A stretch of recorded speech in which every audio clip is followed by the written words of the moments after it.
Jean Bobéro identifie 7 laïcités françaises dans son livre sorti en 2015.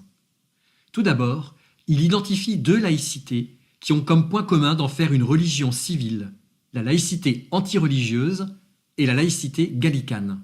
La laïcité antireligieuse est portée par ceux pour qui laïcité et antireligion constituent une unique cause. Elle s'inscrit dans une longue tradition, allant de Maurice Allard en 1905, qui voulait tendre à diminuer la malfaisance de l'Église et des religions, jusqu'aux groupes plus contemporains comme Riposte laïque, qui aujourd'hui font de l'islam leur cheval de bataille en organisant par exemple des pique-niques saucisson-pinard. La laïcité antireligieuse voit la laïcité comme un moyen d'imposer une sécularisation complète. Elle considère que la véritable liberté de conscience s'acquiert par l'affranchissement, l'émancipation, le refus de la religion. La force de cette représentation de la laïcité est qu'elle s'accommode facilement au modèle médiatique. Elle est spectaculaire, comme les pique-niques saucisson-pinard. Elle dénonce, elle s'appuie sur l'image et la représentation, comme la dénonciation de tenues vestimentaires.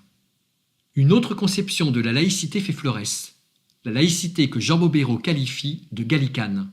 Ceux qui s'en réclament encouragent une étroite surveillance de l'État sur les religions et leur éventuel dérapage, indispensable selon eux au bon fonctionnement d'une république.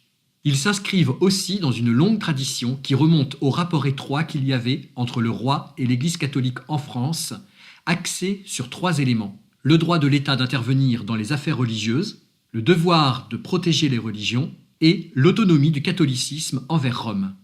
Ils cherchent à refouler le plus possible l'influence culturelle de la religion au sein de la société civile.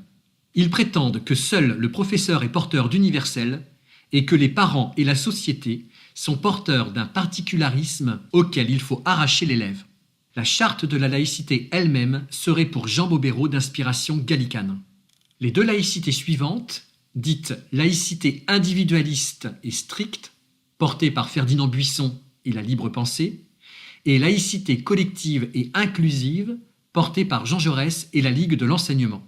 La laïcité individualiste et stricte ne perçoit pas les religions comme des interlocuteurs acceptables, car tout lien entre l'État et les religions est une atteinte à la séparation. Elle milite contre toute forme de signe religieux dans l'espace public, tout en s'opposant aux lois qui légifèrent sur ces points au nom de la liberté de conscience et au nom de la lutte contre toute forme de totalitarisme.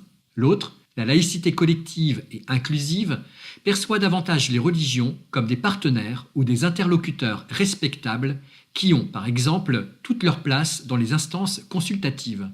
Elle accorde une place privilégiée à la séparation des religions et de l'État, refuse une vision anti-religieuse ou gallicane. Elle insiste sur la neutralité dans les institutions publiques, mais pas dans l'espace civil. Elle encourage le pluralisme. La laïcité individualiste et stricte appliquerait une neutralité d'indifférence et la laïcité collective et inclusive appliquerait davantage une neutralité de respect. La première est plus audible par les enseignants que la seconde. Il est en effet plus aisé pour eux de neutraliser l'espace scolaire que d'encourager au pluralisme religieux. Décrivons maintenant la laïcité dite ouverte et la laïcité identitaire.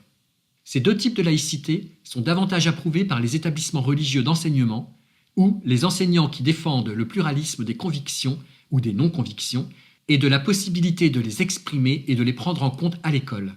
Ils favorisent l'expression des différences de ce qui, a priori, divise pour mieux vivre ensemble quand les autres types de laïcité encouragent à promouvoir ce qui unit sans diviser. Quand la laïcité ouverte favorise toutes les convictions, la laïcité identitaire met l'accent sur les religions qui ont fait l'histoire de France. On transmettra alors plus volontiers le fond culturel judéo-chrétien que les éléments de la culture musulmane ou hindoue.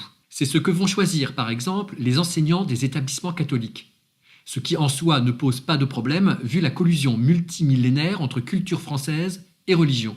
Cependant, Jean Bobéro pointe qu'à force de centrer la laïcité sur l'identité de la France, on lui a permis de devenir un marqueur de la droite extrême qui cherche à limiter la liberté de conscience au nom de limites culturelles de la communauté nationale.